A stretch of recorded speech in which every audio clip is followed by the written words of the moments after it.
राष्ट्रिय स्वतन्त्र पार्टीका सभापति रवि लामिछानेको चाहना पनि यही हो। यदि भ्रष्टाचारको विरुद्धमा प्रधानमन्त्री प्रचण्ड अगाडि बढ्नुहुन्छ भने प्रधानमन्त्री प्रचण्डले सबै राजनीतिक दलहरूको साथ पाउनुहुन्छ भन्ने कुरामा विश्वस्त हुन सकिन्छ। गठबन्धनभित्र अर्को गठबन्धन किन? रवि लामिछानेले प्रश्न उठाएका छन्।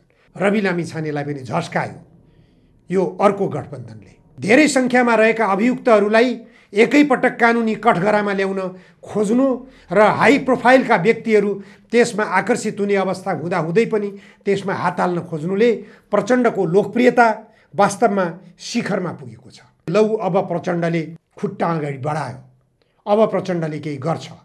नेपाललाई काँचुली फेर्ने बाटोतर्फ प्रचण्डले लान्छ र भ्रष्टहरूलाई कारबाहीको दायरामा ल्याउन खुट्टा नकमाएर मन बलियो बनाएर यो देशलाई म अब काँचुली फेरेरै छोड्छु, बरु सरकारबाट ढल्नु परेछ भने ढलौला। सरकारबाट ढल्न परे पनि आम नेपाली जनताको भ्रष्टाचार विरुद्ध प्रचण्ड जाग्दै थियो।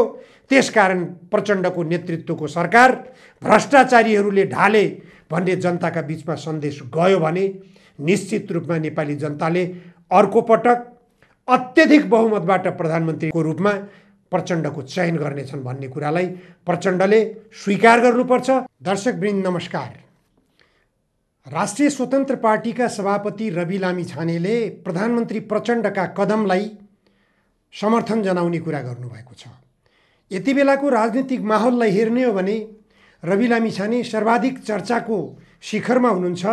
राष्ट्रिय स्वतन्त्र पार्टीतर्फ जनताको आकर्षण बढिरहेको छ, लामबन्दी भइरहेको छ। तर स्वयं रवि लामिछाने प्रचण्डलाई प्रोत्साहित गर्न अगाडि बढिरहनु भएको छ। प्रचण्डको पछि रवि लामिछाने लाग्दै हुनुहुन्छ।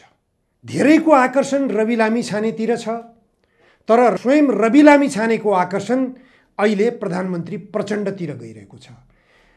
प्रचण्ड नेतृत्वको सरकारलाई रवि लामिछानेको समर्थन छैन। राष्ट्रिय स्वतन्त्र पार्टीले दिँदै आएको समर्थन पनि फिर्ता लिएको अवस्था छ।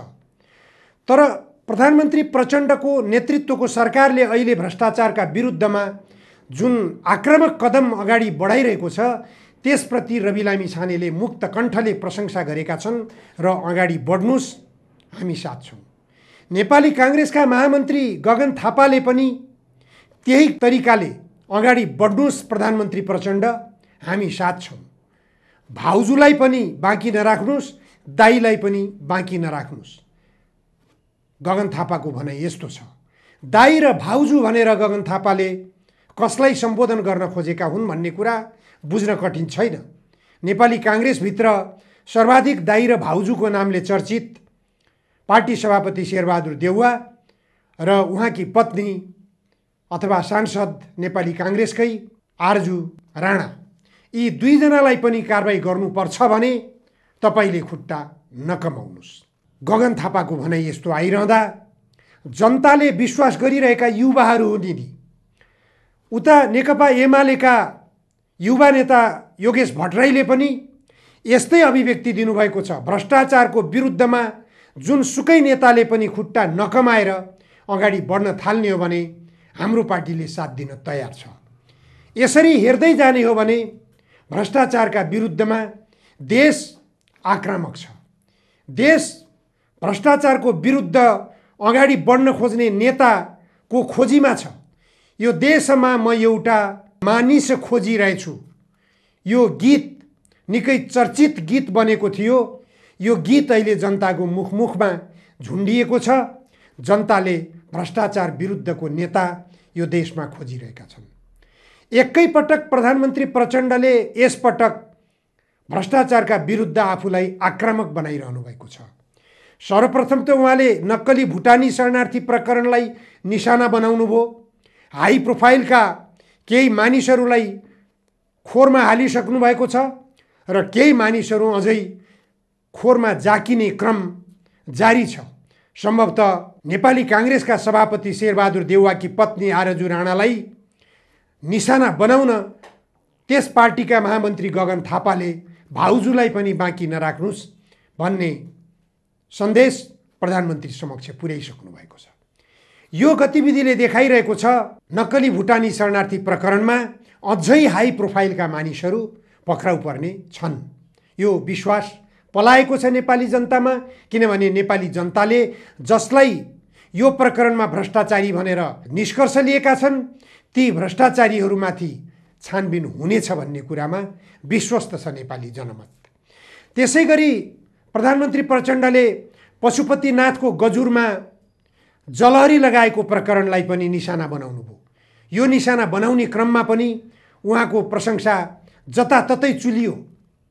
उहाँले गरेका सानातिना गल्ती कमजोरीहरू माफीयोग्य भए। त्यसपछि उहाँले ललिता निवास जग्गा प्रकरणमा निशाना लगाउनु भयो। 400 भन्दा धेरै सङ्ख्यामा रहेका अभियुक्तहरूलाई एकैपटक कानुनी कठघरामा ल्याउन खोज्नु र हाई प्रोफाइलका व्यक्तिहरू त्यसमा आकर्षित हुने अवस्था हुँदाहुँदै पनि त्यसमा हात हाल्न खोज्नुले प्रचण्डको लोकप्रियता वास्तवमा शिखरमा पुगेको छ।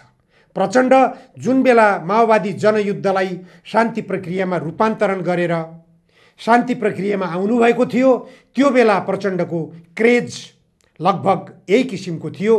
प्रचण्डले गर्नुपर्ने काम त्यो बेला जुन बेला शान्ति प्रक्रियामा आउनुभएको थियो त्यो बेला यस्तै काम अहिले जो गरिरहनु भएको छ यस्तै काम उहाँले गरिदिएको भए निश्चित रूपमा प्रचण्डको अहिलेको जस्तो गिरेको राजनीतिक छवि निश्चित रूपमा पनि हुने थिएन भनेर ठोकुवा गर्न सकिन्छ। प्रचण्डप्रति अहिले आम नेपाली जनता आशावादी छन्। तपाईँ अवकाश प्राप्त सैनिकहरूतर्फ जानुस्, प्रत्येक सैनिक पदाधिकारीहरू, जर्नेलहरू, कर्नेलहरू लगायतका त्योभन्दा तल्लो तहका पनि अवकाश प्राप्त सैनिकहरू जति छन् उनीहरूले लौ अब प्रचण्डले खुट्टा अगाडि बढायो, अब प्रचण्डले केही गर्छ, नेपाललाई काँचुली फेर्ने बाटोतर्फ प्रचण्डले लान्छ। अवकाश प्राप्त प्रहरीहरूतर्फ, सशस्त्र प्रहरीहरूतर्फ यही छ आवाज, यही छ अभिव्यक्ति। जताततै अब प्रचण्डले केही गर्छन् है। प्रचण्डले खुट्टा नकमाएर अगाडि बढ्नुपर्छ, प्रचण्डलाई साथ दिनुपर्छ। अवकाश प्राप्त निजामती कर्मचारीहरू, हाई प्रोफाइलका सचिवबाट अवकाश प्राप्त जो चोखा थिए, जसका छवि राम्रा थिए, उनीहरू अब प्रचण्डले केही गर्नुहुन्छ है, प्रचण्डले केही गर्ने सङ्केत दिइरहनु भएको छ। यसरी प्रधानमन्त्री प्रचण्डप्रतिको जनआकर्षण स्वयं प्रचण्डलाई थाहा नहुन सक्छ, भइरहेको छ। यो गतिविधिले निरन्तरता पाउनुपर्छ, तर जनताका बीचबाट के आवाज उठिरहेको छ यसतर्फ प्रधानमन्त्री प्रचण्डको ध्यानाकर्षण हुन जरुरी हुन्छ। जनताको बीचबाट आवाज उठिरहेको छ। ललिता निवास प्रकरणमा नीतिगत निर्णय गर्ने पूर्व प्रधानमन्त्री माधव कुमार नेपाल किन नतानिने, किन उनीलाई कारबाहीको दायरामा नल्याउने? उनीले नीतिगत निर्णय नगरिदिएको भए ललिता निवास जग्गा प्रकरणमा अन्य जोडिएका जति पनि भ्रष्टाचारीहरू हुन्, जग्गा खरिद बिक्रीमा लागेका बिचौलियाहरू हुन्, उनीहरू निश्चित रूपमा पनि यो बिचौलियाको धन्दामा लाग्ने मौकै पाउँदैनथे, अवसर नै हुने थिएन उनीहरूलाई। त्यसकारण माधव नेपाललाई पनि कानुनी कठघरामा उभ्याएर उहाँले गरेको नीतिगत निर्णयको कुरो के हो? उहाँले जानी जानी गर्नुभयो अथवा अज्ञानतावश गर्नुभयो? अज्ञानतावश गरिएको छ भने पनि त्यो गल्तीको भागीदार उहाँ हुनैपर्छ। चाहे बाबुरामजीको सन्दर्भमा होस्, चाहे माधव कुमार नेपालको सन्दर्भमा होस्, चाहे केपी ओलीको सन्दर्भमा होस्, चाहे शेरबहादुर देउवाको सन्दर्भमा होस्, यी जुनसुकै पनि पूर्व प्रधानमन्त्री वा पूर्व मन्त्रीको आवरणमा रहेका जति पनि व्यक्तिहरू छन् ती व्यक्तिहरूले कानुनको उल्लङ्घन गरेर काम गरेका छन् भने उनीहरूले उन्मुक्ति पाउनु हुँदैन। कुनै पनि व्यक्तिलाई यदि प्रधानमन्त्री प्रचण्डले बचाउने लोभ देखाउनु भयो भने, त्यो मोलाइजा देखाउनु भयो भने त्यो मोलाइजा नै उहाँको गम्भीर अपराध ठहर्नेछ। फेरि त्यो अपराध बापत उहाँ स्वयं दण्डित हुनुपर्ने अवस्था हुनेछ।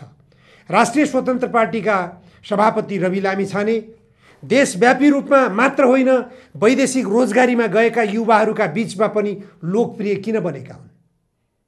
प्रधानमन्त्री प्रचण्डले यति बेला गम्भीर भएर आफूतर्फ बढ्दो अलोकप्रियताको कारण के हो भन्नेतर्फ पनि बुझ्न जरुरी छ। योभन्दा अगाडिका जति पनि प्रधानमन्त्रीहरू भए सबै प्रधानमन्त्रीहरूको कार्यकाल किन बदनाम भयो? किन भ्रष्टाचारले डुङडुङ्ती गनायो? किन राष्ट्रघातले दुर्गन्धित भयो देश? किन राष्ट्रघात एकपछि अर्को गर्दै प्रोत्साहित हुँदै गए? किन विदेशी शक्तिले यो देशबाट विभिन्न खालका कुराहरूमा आफ्नो स्वार्थ हासिल गर्न खोज्छ? यो सबै कुरा स्पष्ट छ। नेताहरूमा लम्पसारवादी प्रवृत्तिले घर गर्यो।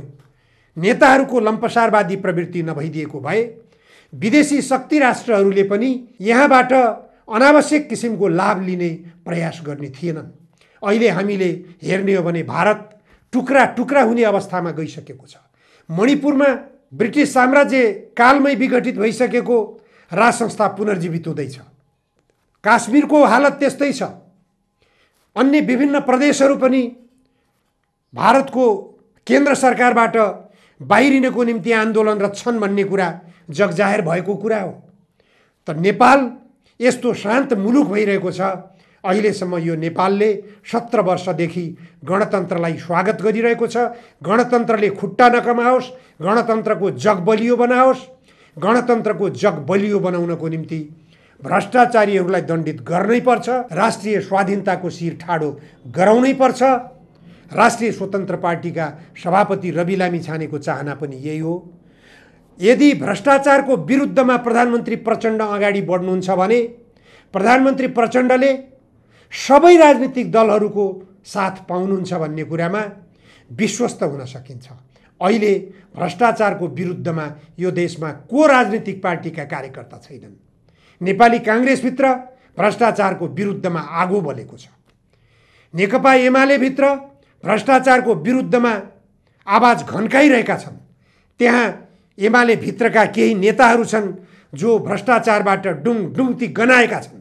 ती गनाएका नेताहरूलाई पार्टीबाट निष्कासन गर्न चाहेका छन्। नेपाली काङ्ग्रेसभित्र त्यही छ। राष्ट्रिय स्वतन्त्र पार्टीभित्रको अवस्था त्यही हो। पुराना राजनीतिक पार्टीका नेताहरू भ्रष्टाचारबाट माथि उठ्नुहोस्, राष्ट्रघातबाट माथि उठ्नुहोस्। तपाईहरूकै नेतृत्वमा हामीले देशलाई अगाडि बढेको देख्न चाहन्छौँ भने त रवि लामिछानेले खुला आमसभामा पटक पटक बोलेको कुरा हो। यो कुरालाई आत्मसात गर्ने हो भने अहिले कसैसँग पनि गठबन्धन गरेर अगाडि बढ्नुपर्ने अवस्था छैन। प्रधानमन्त्री प्रचण्डले भ्रष्टाचारलाई मात्र निशाना बनाएर एकहोरो तरिकाले विगतकालमा भएका भ्रष्टाचारजन्य गतिविधिहरूलाई एक भ्रष्टाचारका काण्डहरूलाई छानबिन गर्नको निम्ति आयोग गठन गर्ने र भ्रष्टहरूलाई कारबाहीको दायरामा ल्याउन खुट्टा नकमाएर मन बलियो बनाएर यो देशलाई म अब काँचुली फेरेरै छोड्छु, बरु सरकारबाट ढल्नु परेछ भने ढलौला, सरकारबाट ढल्न परे पनि आम नेपाली जनताको भ्रष्टाचार विरुद्ध प्रचण्ड जाग्दै थियो। त्यसकारण प्रचण्डको नेतृत्वको सरकार भ्रष्टाचारीहरूले ढाले भन्ने जनताका बीचमा सन्देश गयो भने निश्चित रूपमा नेपाली जनताले अर्को पटक अत्यधिक बहुमतबाट प्रधानमन्त्रीको रूपमा प्रचण्डको चयन गर्नेछन् भन्ने कुरालाई प्रचण्डले स्वीकार गर्नुपर्छ। यो स्वीकार गर्दै गठबन्धनहरूको आवश्यकता महसुस गर्नुभन्दा तपाईले राम्रो काम गरेर जाने हो भने, भ्रष्टाचारलाई निशाना बनाएर जाने हो भने कुनै गठबन्धन बनाउनु पर्ने आवश्यकता छैन। गठबन्धनभित्र अर्को गठबन्धन किन? रवि लामिछानेले प्रश्न उठाएका छन्। स्वाभाविक हो उनको प्रश्न। गठबन्धन छँदैछ, अर्को 4 दलीय गठबन्धन बनेको छ समाजवादी मोर्चा। अर्को गठबन्धन किन चाहियो? रवि लामिछानेलाई पनि झस्कायो यो अर्को गठबन्धनले। अर्को गठबन्धनले बाहिर बेग्लै सञ्चार गरेको छ। प्रचण्ड आफू संरक्षित हुनको लागि अर्को गठबन्धन बनाउनु भयो भन्ने कुरा पनि आइरहेको छ। तर यहाँ राम्रो कामको डेलिभरी चाहिएको छ। जनताको चाहना अनुसारको डेलिभरी हुने हो भने कुनै किसिमका गठबन्धनहरूको आवश्यकता रहने छैन। प्रधानमन्त्री प्रचण्डले भ्रष्टाचार विरुद्ध आक्रामक ढङ्गले आफूलाई अगाडि बढाउने हो भने प्रत्येक पार्टीका कार्यकर्ताहरूको आकर्षण प्रचण्डकै नेतृत्वको पार्टीतर्फ हुनेछ। नेकपा एमाले पनि जुर्मुराएको छ। नेकपा एमाले भित्र चोखा छन् र सबै नेताहरू छैनन् नि। ती बदनाम भएका नेताहरूलाई पाता फर्काएर कानुनको कठघरामा ल्याउनुहोस् त, प्रचण्डको जय जयकार हुन्छ त्यति बेला। नेपाली काङ्ग्रेसभित्रका भ्रष्ट आचरणका व्यक्तिहरूलाई पाता फर्काउनुहोस् त। नेपाली काङ्ग्रेसभित्र गगन थापाले अहिले हामी बैशाखी बन्न तयार छौँ भने जस्तै भ्रष्टाचार विरोधी जति पनि नेपाली काङ्ग्रेसभित्रका कार्यकर्ताहरू छन् उनीहरू सबैले जय जयकार गर्नेछन् प्रचण्डको। राष्ट्रिय स्वतन्त्र पार्टीतर्फ आकर्षित भइरहेका जति पनि स्वतन्त्र व्यक्तिहरू छन् उनीहरूको आकर्षण निश्चित रूपमा प्रचण्डको जय जयकारतर्फ हुनेछ। प्रचण्डलाई छोडेर विभिन्न टुक्रा टुक्रामा विभाजित भएका माओवादी कित्ताका माओवादी धारका नेता कार्यकर्ताहरू पनि प्रचण्डबाट चाहेकै त्यही छ।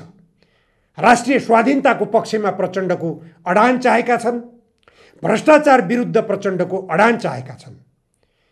समकालीन राजनीतिक नेताहरूमा गम्भीर बनेर समीक्षा गर्ने हो भने प्रचण्डको विकल्प सुशासनको निम्ति अर्को व्यक्ति छँदै छैन। शेरबहादुर देउवा पनि भ्रष्टाचारमा गन्हाउनु भएको छ, केपी ओली पनि भ्रष्टाचारमा दुर्गन्धित हुनुभएको छ, माधव नेपाल पनि ललिता निवास प्रकरणले जुठ्याइसक्यो। योभन्दा अगाडि महाकाली सन्धिले उहाँलाई जुठ्याइसकेको थियो। झलनाथ खनाल निष्कलङ्कित भन्दा भन्दै उहाँ पनि सर्प उद्योगमा बदनाम भइसक्नु भएको छ। को छ त अब?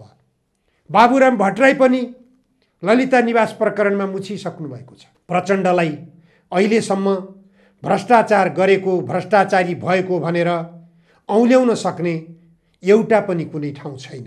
एउटा ठाउँ माओवादीको शिविरमा क्यान्टोनमेन्टमा भएको भ्रष्टाचार भनिएको थियो।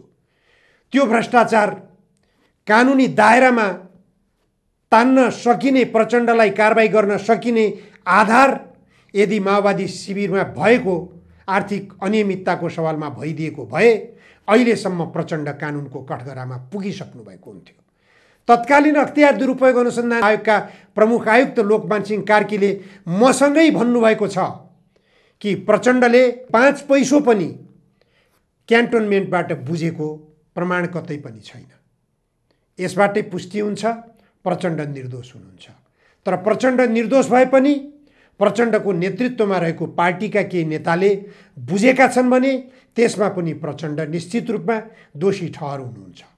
तर जो दोषी छ उसलाई कारबाहीको दायरामा ल्याउन प्रधानमन्त्री प्रचण्डले खुट्टा नकमाउने हो भने उहाँको निर्दोषिता पुष्टि हुनेछ। जो जसले जस्तो सुकै किसिमको भ्रष्टाचारको अभियोग लगाउन चाहे पनि प्रचण्डलाई भ्रष्टाचारीमा प्रमाणित गर्ने आधार कतैबाट पनि भेटिँदैन। जति प्रमाण सबै पार्टीका पूर्व प्रधानमन्त्रीहरूको हकमा प्रचण्डले प्रमाण जुटाउन सक्नुहुन्छ भ्रष्टाचारको विरुद्ध। कुन छ, कुन पूर्व प्रधानमन्त्री छ यहाँ चोखो? यदि इमान्दारिता साथ गतिशील भएर खुट्टा नकमाएर भ्रष्टाचारलाई सिद्ध्याएरै छोड्छु भनेर अगाडि बढ्ने हो भने अन्तर्राष्ट्रिय जगतले पनि प्रधानमन्त्री प्रचण्डको प्रशंसा गर्नेछ।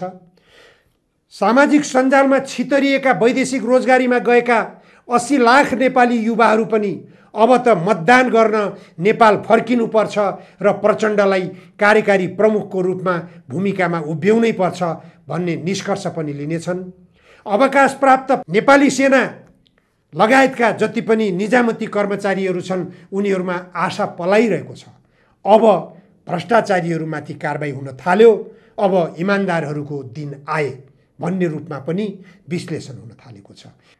प्रधानमन्त्री प्रचण्डले खुट्टा नकमाएर अगाडि बढ्ने हो भने आगामी चाहे मध्यावधि होस् चाहे 2084 को निर्वाचन होस्, निर्विकल्प रूपमा नेपाली जनताको रोजाइ पुष्पकमल दाहाल प्रचण्ड नै हुनेछ।